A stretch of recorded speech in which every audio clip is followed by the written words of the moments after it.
If you take a look at the biggest companies in the S&P 500, they represent about 28% of the average.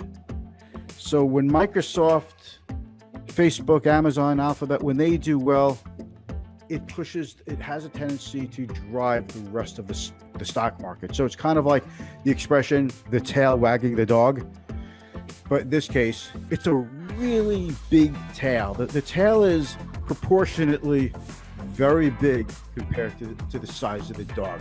So they're the tail that wags the dog.